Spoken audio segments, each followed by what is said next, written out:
सारा घर सजा हुआ था क्योंकि आज मेरे बेटे की शादी थी। लेकिन इस सबके पीछे एक राज भी था, और वो ये कि ये उसकी दूसरी शादी थी। इसकी पहली पत्नी उसकी ज़िंदगी में नहीं थी, वो इस घर से जा चुकी थी। ये बात मेरे कुछ करीबी रिश्तेदारों के अलावा किसी को भी पता नहीं थी। मैं शादी बहुत धूमधाम से कर रही थी ताकि किसी को शक ना हो कि ये पहली नहीं दूसरी शादी है। मेरा बेटा शायद इस दुनिया के खूबसूरत मर्दों में से एक था। लंबा चौड़ा गोरा चिट्टा, घने ब्राउन बाल, बिल्कुल अंग्रेज लगता था मेरा बेटा। मेरे बेटे का नाम राजवीर था। आज उसकी ज़िंदगी में माया नाम की खूबसूरत लड़की आने वाली थी। वो घर में आ चुकी थी और अब कुछ रस्में हो रही थीं। उसके बाद उसे मेरे बेटे के कमरे में भेज दिया गया और मैं अपने कमरे में चली गई। मैं बहुत थकी हुई थी, इसलिए शायद मुझे नींद आ गई, जबकि मेरा दिमाग मुझे सोने की इजाज़त नहीं दे रहा था, क्योंकि मैं जानती थी कि कुछ बुरा होगा, और वही हुआ। थोड़ी देर के बाद माया के चीखों की आवाज़ पूरे घर में गूंजने लगी थी। सब लोग हैरान रह गए थे। मेरी एक रिश्तेदार कहने लगी, जाकर चेक करते हैं लड़की के साथ क्या हो रहा है। अरे मुझे लगता है कहीं कुछ गड़बड़ ना हो गई हो। अरे तुम्हारा बेटा इतना हट्टा कट्टा जबान है, और जिस लड़की को तुम बहू बनाकर लाई हो इतनी नाजुक सी लड़की है, कैसे वो तुम्हारे बेटे के साथ। इतना कहते कहते वो औरत रुक गई थी। मैं उसका मतलब समझ गई थी, लेकिन कुछ भी नहीं बोली। माया की आवाज़ें पूरे घर में गूंजने लगी थीं। वो औरत दोबारा बोलने लगी तो मैंने कहा, तुम्हारा दिमाग तो ठीक है, हम कैसे उसके कमरे में जा सकते हैं। उसने कहा, लेकिन ये आवाज़ें नॉर्मल नहीं हैं भाई, हमें जाना ही चाहिए। किसी के घर की बेटी है और तुम्हारे घर की बहू है, तुम्हारी जिम्मेदारी है अब वो लड़की, और तुम्हें कोई परवाह नहीं। तुम यहाँ बैठी बैठी क्या कर रही हो। वो मुझे ज़बरदस्ती वीर के कमरे में भेजने लगी, लेकिन हम दरवाज़ा खटखटाते या खोलते, इससे पहले हम कुछ भी करते, वो लड़की खुद ही दरवाज़ा खोलकर बाहर निकली थी। उसकी हालत देखकर तो ऐसा नहीं लग रहा था जो हम सोच रहे थे, क्योंकि वो वैसी की वैसी दुल्हन बनी हुई थी जैसा हमने उसे कमरे में बिठाया था। वैसे ही ज्वेलरी पहने हुए थी, मेकअप भी चेहरे पर वैसा का वैसा ही था।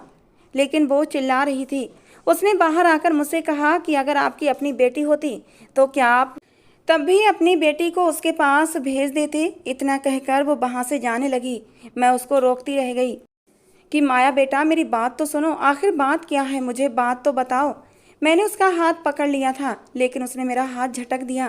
कहने लगी, मैं आपको कुछ भी नहीं बता सकती, आप उसकी माँ हैं, आप उसके बारे में मुझसे ज़्यादा जानती होंगी। आपने जानबूझकर मेरी ज़िंदगी ख़राब की है। ये कहकर माया ज़ोर ज़ोर से रोने लगी थी। कहने लगी, मुझे यहाँ से जाना होगा, मैं यहाँ एक पल भी नहीं रुक सकती, मुझे आपके बेटे की शक्ल भी नहीं देखना। ये कहकर वो सबको हटाती हुई दरवाजे की तरफ भाग गई थी। मैं उसे रोकना चाहती थी, उससे पूछना चाहती थी कि आखिर रीज़न क्या है। मेरी पहली बहू भी इसी तरह घर छोड़कर चली गई थी, और अब दूसरी बहू भी शादी की पहली रात ही घर छोड़कर चली गई थी। वो सीधी अपने माँ के घर गई थी, और थोड़ी देर के बाद ही उसके माँ बाप का फ़ोन आया। वो बहुत परेशान थे और गुस्से में भी थे। कहने लगे, आपने हमारी बेटी के साथ आखिर क्या किया है। वो जब से आई है पागलों की तरह रो रही है, ना कुछ बताती है, ना कुछ कहती है, और ना कुछ बोलती है। मैं अपने बेटे के पास गई, मैंने कहा, क्या किया तूने उसके साथ।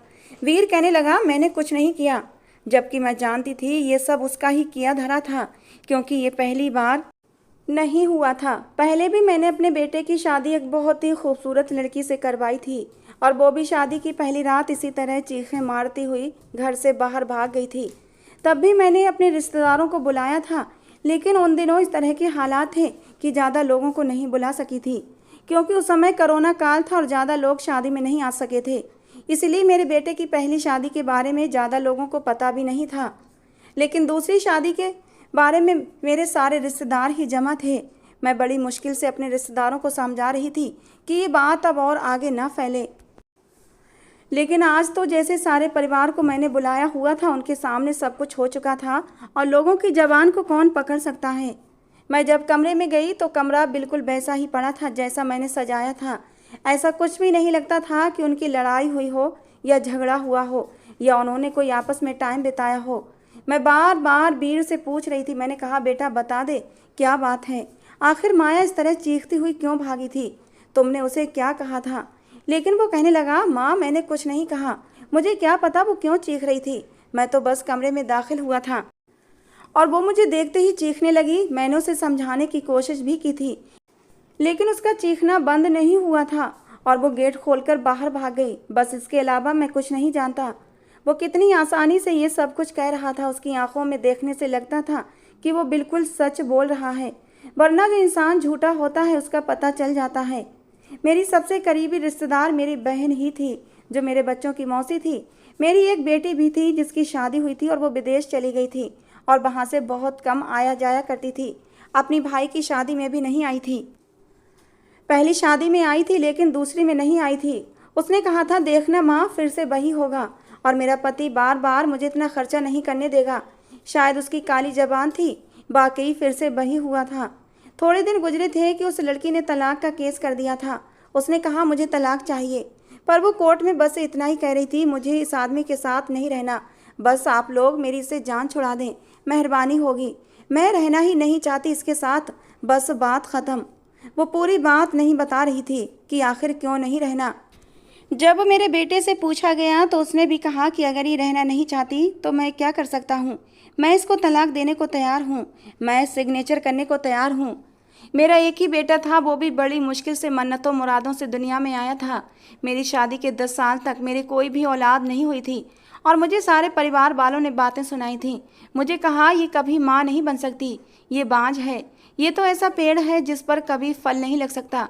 मेरे पति के कान भरे गए। उसको कहा गया कि तुम दूसरी शादी कर लो और इसे छोड़ दो, ये तुम्हें कभी बच्चों की खुशी नहीं दे सकती। लेकिन मेरा पति अच्छा इंसान था, मुझसे प्यार करता था। वो बेचारा सबकी बातें सुनता रहा लेकिन कुछ भी नहीं बोला और ना ही मेरे सर पर सौतन बिठाई। फिर बड़ी जगह मन्नतें मुरादें मांगी गईं, चढ़ावे चढ़ाए गए। जहाँ मुझे कोई कहता वहीं चली जाती। कोई मंदिर नहीं छोड़ा, कोई दरगाह भी नहीं छोड़ी। फिर भगवान ने कृपा की और मेरे यहाँ वीर पैदा हुआ और फिर उसके 1 साल बाद ही मेरी बेटी नीता भी पैदा हुई। मेरा बेटा वीर इतना खूबसूरत था कि सब लोगों का गिला ख़त्म हो गया था। वो कहते थे, इतने इंतज़ार के बाद अगर इतना खूबसूरत बेटा पैदा हुआ है तो फिर ऐसा इंतज़ार करना जायज़ है। क्योंकि वीर की आंखें नीले रंग की थीं और रंगत बेहद सफ़ेद थी। उसका रंग ऐसा था जैसे हाथ लगाओ तो मैला हो जाएगा। फिर ऐसे खूबसूरत मर्द को कोई लड़की छोड़कर कैसे जा सकती थी, वो भी शादी की पहली ही रात, और वो भी सिर्फ 1-2 घंटे में। आखिर 1-2 घंटे में ऐसा क्या हो गया कि लड़की ने इतना बड़ा फैसला कर लिया, मुझे समझ नहीं आ रहा था। अगर ये एक बार होता तो शायद हम लड़की पर इल्ज़ाम लगाते कि किसी और को पसंद करती होगी और उसकी शादी उसके माँ बाप ने ज़बरदस्ती कराई होगी। इसीलिए हमारे बेटे पर लांछन लगाकर, उस पर इल्ज़ाम लगाकर उसे छोड़कर झूठ बोलकर जा रही है। लेकिन ये दूसरी लड़की थी और उसने भी बिल्कुल वैसी ही हरकत की थी, बल्कि पहले वाली लड़की तो कुछ ज़्यादा ही डरी हुई थी। दूसरी वाली इतनी डरी हुई नहीं थी पर गुस्से में ज़्यादा थी। मैंने प्यार से अपने बेटे से ये बात कई बार पूछी थी, बातों बातों में पूछा। मैंने उसे बताया भी कि बेटा, जब शादी होती है तो लड़की अपना सब कुछ छोड़कर आपकी ज़िंदगी में आती है। आपने उसके साथ बहुत प्यार से बात करनी होती है, उसके लिए अच्छा सा तोहफा लेकर जाते हैं, उसे अपने प्यार का एहसास दिलाते हैं, उसे एहसास दिलाते हैं कि वो तुम्हारे साथ सुरक्षित है, उसे तुमसे कोई ख़तरा नहीं। धीरे धीरे उसे कॉन्फिडेंस में लेते हैं क्योंकि उसके लिए सब कुछ नया होता है। मेरी बातों पर वीर चिढ़ गया था। कहने लगा, माँ कैसी बातें कर रही हैं, मैं कोई दूध पीता बच्चा नहीं हूँ। मैंने प्यार से ही बात की थी, उसे मुंह दिखाई का तोहफा भी दिया था, लेकिन पता नहीं अचानक से उसे क्या हुआ कि वो चीखने चिल्लाने लगी। अब मैं कोई इतना बेवकूफ़ तो नहीं कि जाकर उसके मुँह पर थप्पड़ दे मारता, लेकिन उन दोनों लड़कियों ने ही एक जैसी हरकतें की हैं। अब मुझे नहीं पता ऐसा क्यों है। मैं तो यहाँ तक भी पहुँच गई थी कि शायद मेरे बेटे पर किसी ने जादू करवाया है ताकि उसकी शादी ना हो। पैसों की हमारे पास कमी नहीं थी। मेरा पति इस दुनिया में नहीं था, लेकिन जाने से पहले इतने पैसे हमारे लिए छोड़ गया था कि हम आराम से अपनी ज़िंदगी बसर कर सकते थे। मेरे पति के छोड़े हुए पैसों से ही मेरे बेटे ने एक बिजनेस भी खड़ा कर दिया था जो भगवान की कृपा से अच्छा चल रहा था। मुझे ऐसा लगता था कि किसी ने काला जादू करवाया है मेरे बेटे पर, लेकिन ऐसा कौन था जो ये नहीं चाहता था कि उसका घर बस जाए। क्योंकि मेरे परिवार में सबके ही घर बार थे, सब लोग अमीर थे, उनके बच्चों की भी शादियां हो चुकी थीं।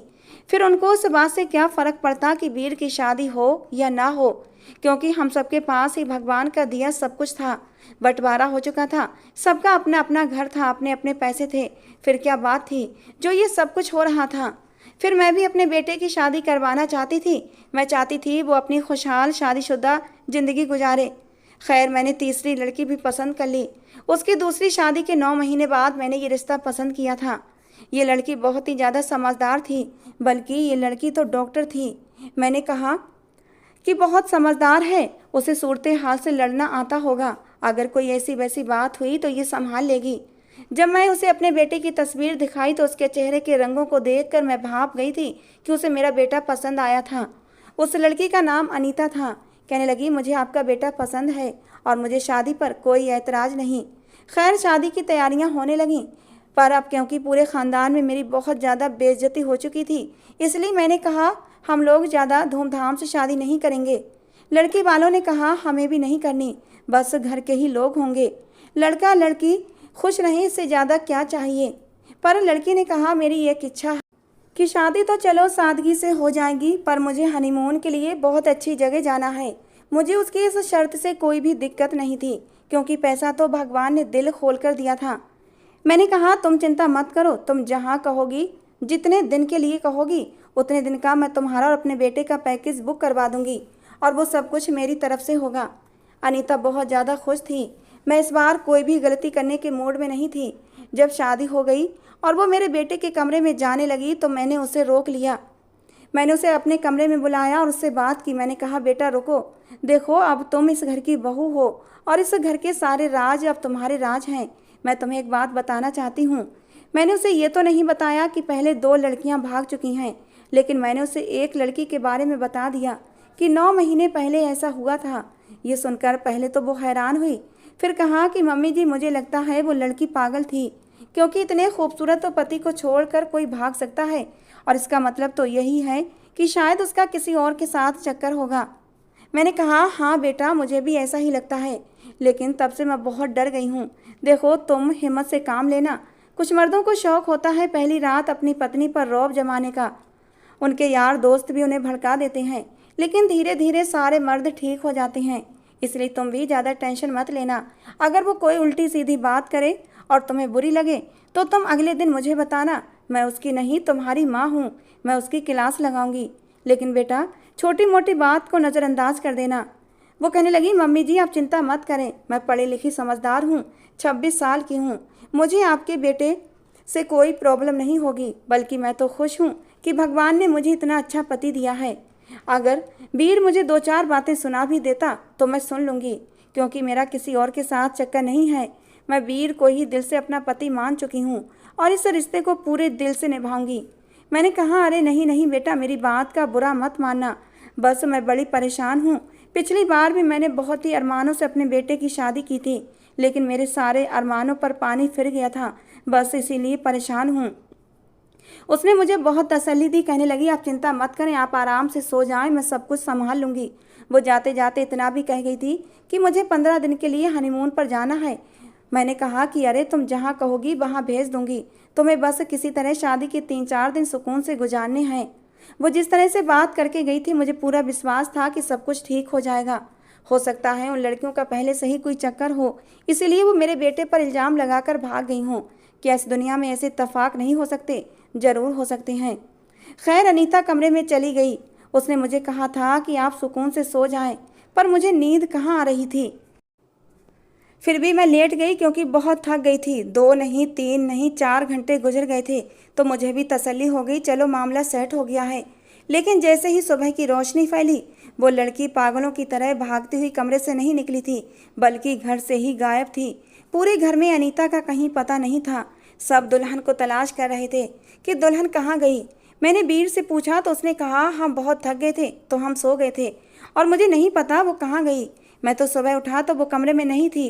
मुझे लगा आप उसे किसी रस्म के लिए लेकर गई हैं। वहाँ न सिर्फ वो खुद मौजूद थी, बल्कि उसने अपना सामान भी वहाँ से गायब कर लिया था।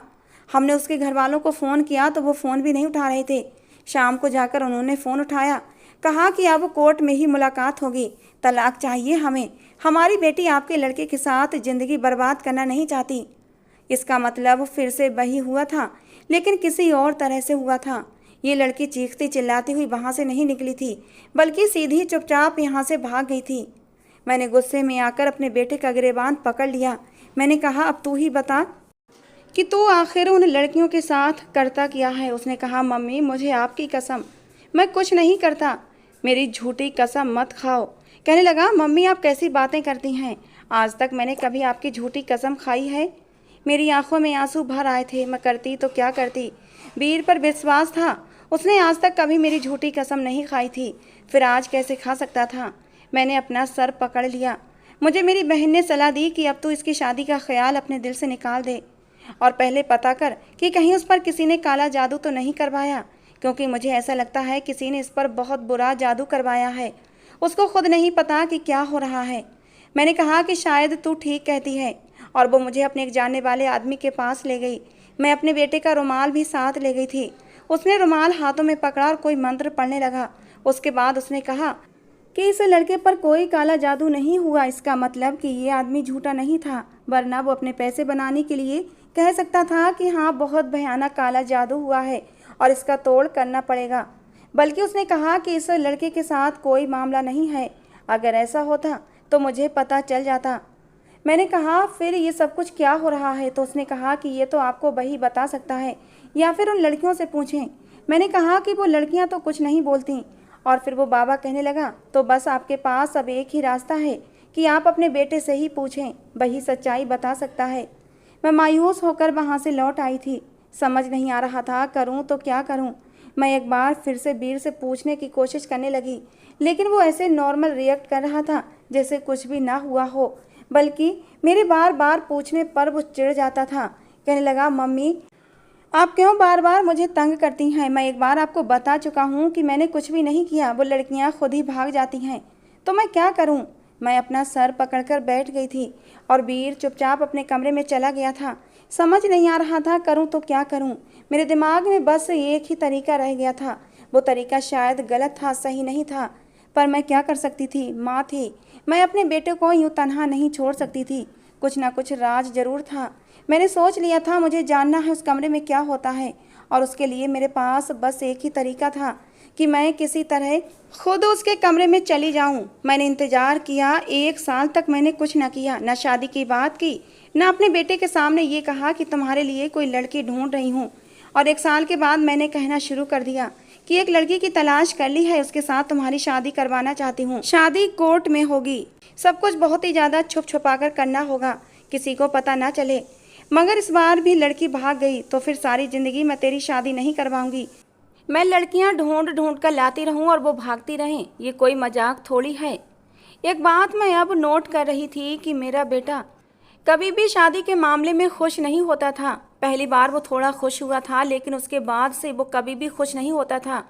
शायद इस वजह से क्योंकि पहला तजुर्बा ही उसके लिए बहुत ख़राब हुआ था। लेकिन फिर भी इंसान को थोड़ी खुशी तो होती ही है। उसने तो ऐसा मुंह बनाया हुआ था जैसे उसे ज़बरदस्ती कहीं पर भेज रहे हों, और वो ये सब कुछ करना नहीं चाहता। खैर इस बार भी उसकी शादी हो गई तो वो पहले से ही अपने कमरे में था। मैंने कहा, थोड़ी देर बाद तेरी दुल्हन को तेरे कमरे में भेज दूंगी। उसने कहा ठीक है, और वो अंदर चला गया। पर इस बार तो कोई दुल्हन थी ही नहीं, क्योंकि ये सब कुछ मैंने झूठ बोला था। मैं खुद ही दुल्हन के कपड़े पहनकर कमरे में चली गई और लाइट पीछे से बंद कर दी ताकि वो पहचान न सके कि कौन है। अब कमरे में थोड़ी सी ही रोशनी थी जिसमें वो ये पहचान नहीं सकता था कि कौन है। मैं जाकर बेड पर बैठी थी और अब ये सोच रही थी कि अब इसके बाद क्या होगा। मेरा तरीका शायद थोड़ा सा अजीब था, थोड़ा नहीं बहुत अजीब था, पर मैं क्या करती, कैसे पता लगाती, क्योंकि अभी तक जो कुछ हुआ था इसी बंद कमरे के अंदर हुआ था और इन्हीं लड़कियों ने अपनी ज़बान से एक शब्द भी नहीं बोला था। उन्होंने मेरे बेटे को भला बुरा कहा, रोई चिल्लाई, तलाक ले ली, लेकिन सच क्या था वो नहीं बताया था। ऐसा भी क्या होता था इस कमरे में। मैं उन लड़कियों को फ़ोन पर बात करना चाहती थी, लेकिन वो मेरी आवाज़ सुनते ही फ़ोन काट देती थीं। खैर इस वक्त मेरा दिल बुरी तरह धड़क रहा था। मैं अपने बेटे के बेड पर दुल्हन बनी बैठी हुई थी। पूरा कमरा खुशबुओं से नहाया हुआ था। आने वाले पलों का सोच सोच कर मेरी जान निकली जा रही थी कि पता नहीं आगे क्या होने वाला था। मैं वीर की तरफ से ही बोलने का इंतज़ार कर रही थी। मैं बोलना नहीं चाहती थी क्योंकि मेरे बोलने से वीर मुझे पहचान जाता। हम दोनों के बीच खामोशी छाई हुई थी। वीर कुछ भी नहीं बोला था। बहुत देर बाद बोला कि लाइट को भी आज ही जाना था, लेकिन देखो आज मैं बहुत खुश हूँ। अब तक तो वो ठीक से ही बातें कर रहा था और मैं चुपचाप उसकी बातें सुन रही थी। मैंने अपने चेहरे पर घूंघट डाला हुआ था। उसने कहा क्योंकि अगर आज तुम यहाँ से भागती और चीखती हुई बाहर निकलोगी तो उसके बाद मेरी माँ मेरी शादी करवाने का ख्याल अपने दिल से हमेशा के लिए निकाल देंगी और मैं शादी के झंझट से हमेशा के लिए आज़ाद हो जाऊँगा। और अब तुम ये सोच रही होगी कि तुम यहाँ से क्यों भागोगी, तो मैं तुम्हें बताता हूँ, क्योंकि मैं जो हूँ उसके बारे में जानकर कोई भी लड़की मेरे साथ अपनी ज़िंदगी गुजारना नहीं चाहेगी। पर एक बात पहले ही बता दूँ, अगर बाहर जाकर ये बताया कि इस कमरे में क्या हुआ है तो तुम तो क्या, तुम्हारे माँ बाप क्या और तुम्हारे आसपास रहने वाले लोग क्या, सबको उठाकर ऐसी जगह गायब करवा दूंगा कि किसी का पता नहीं चलेगा। बोलते बोलते वीर की आवाज़ बदलने लगी थी। ऐसा लग रहा था जैसे उस पर पागलपन का दौरा पड़ने लगा हो, वो किसी और ही दुनिया में चला गया हो। मुझे अब डर लगने लगा था, लेकिन मैं फिर भी हिम्मत करे बैठी रही। मैं और भी कुछ जानना चाहती थी। आखिर उसकी आवाज़ एकदम से बदलने क्यों लगी थी? वीर के बोलने का जो अंदाज था वो अलग था। अगर शादी की पहली रात कोई लड़की अपने पति से इस तरह की बातें सुनेगी तो वो डरेगी नहीं तो और क्या करेगी। ये मेरा बेटा किस तरह से बोल रहा था? ये तो ऐसे बोल रहा था जैसे कोई गली का गुंडा है। मैंने उसकी ऐसी परवरिश तो नहीं की थी। आगे कहने लगा, अभी लाइट आती है ना तो ये कपड़े बदल लो, क्योंकि ये कपड़े मैंने पहने हैं। मैं देखना चाहता हूँ कि मैं इन दुल्हन के कपड़ों को पहनकर कैसा लगता हूँ, और मेरा मेकअप भी तुम ही करोगी और सारी ज़िंदगी मेरे साथ इसी तरह रहना होगा। अगर रहना चाहती हो तो रह लो, नहीं तो यहाँ से भाग जाना, क्योंकि मैं तुम्हें हमेशा ऐसे ही बंदी बनाकर रखूँगा। मेरे खिलाफ जबान खोली तो तुम्हारे अपने नहीं बचेंगे। मैंने ये बात कभी किसी को पता नहीं लगने दी, पर मुझे लड़कियों में कोई भी दिलचस्पी नहीं है और मेरी अपनी एक अलग ही दुनिया है जिसकी शहजादी मैं खुद हूँ। उसका इतना कहना था कि मेरा दिल बैठ गया था। अब मैं खुद पर काबू नहीं कर पाई और वहाँ से भाग गई। वो जो करना चाहता था वही हो गया था, लेकिन उसे नहीं पता था कि इस बार जो भागी थी वो दुल्हन नहीं, उसकी अपनी माँ थी और उसकी माँ को सच्चाई पता चल गई थी। तो ये थी मेरे बेटे की सच्चाई। इसीलिए मेरे बेटे के पास कोई लड़की टिकती नहीं थी, क्योंकि मेरा बेटा मर्द नहीं बल्कि कुछ और ही था। वो शरीर से तो मर्द था, लेकिन आत्मा उसके अंदर एक औरत की थी। जब वो इस तरह की बातें एक लड़की के साथ करता तो कौन सी लड़की ऐसे आदमी के साथ अपनी ज़िंदगी गुजारना चाहेगी। इसीलिए वो लड़कियां भाग जाती थीं और वीर उनको इतना डरा देता था कि वो किसी को कुछ भी नहीं बताती थीं। बस यही कहती थीं कि मुझे तलाक दिलवा दो। 2-3 हफ्ते तक मैंने ये बात अपने दिल में दबाए रखी थी। मैं दुखी थी, परेशान थी, रोती रहती थी। मेरा बेटा भी अब मेरे लिए परेशान हो रहा था। मेरी तबीयत इतनी ख़राब हो गई कि मैं बेड से लग गई थी। और फिर एक दिन मैंने उसे बताया कि मैं तुम्हारी सच्चाई जान गई हूँ। मेरी बात सुनकर वो हैरान हुआ। उसने कहा, अगर मैं आपको बताता तो आप कभी भी मेरा साथ न देती। आप तो बस मेरी शादी करवाना चाहती थीं। नहीं कर सकता मैं किसी से शादी। मैं शादीशुदा ज़िंदगी के लायक नहीं हूँ। मैं शादी के लिए बना ही नहीं हूँ। मेरी अपनी ज़िंदगी है और मैं अपनी ज़िंदगी में बहुत खुश हूँ। मैंने राजवीर के कमरे में देखा था, उसने लड़कियों के कपड़े इकट्ठे कर रखे थे। उसके पास मेकअप का सामान था, हर वो चीज़ थी जो लड़कियां इस्तेमाल करती हैं। इतनी मुरादों के बाद मेरे घर बेटा नहीं बल्कि एक बेटी ही पैदा हुई थी, लेकिन मुझे इस बात के बारे में पता नहीं था। मैंने वो शहर, वो जगह छोड़ दी, क्योंकि हम यहाँ पर बहुत बदनाम हो गए थे। मैं अपने बेटे को लेकर एक दूसरे शहर आ गई। अब यहाँ हमें कोई नहीं जानता था। मैंने उसकी शादी का ख्याल अपने दिल से निकाल दिया है। मैंने अपनी बहन को ही ये बात बताई है।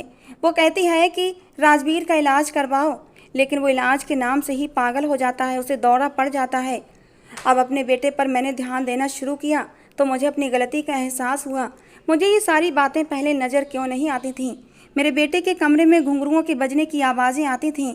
वो अपने कमरे की सफाई किसी को नहीं करने देता था और ना ही अपने कमरे में आने की किसी को अनुमति देता था।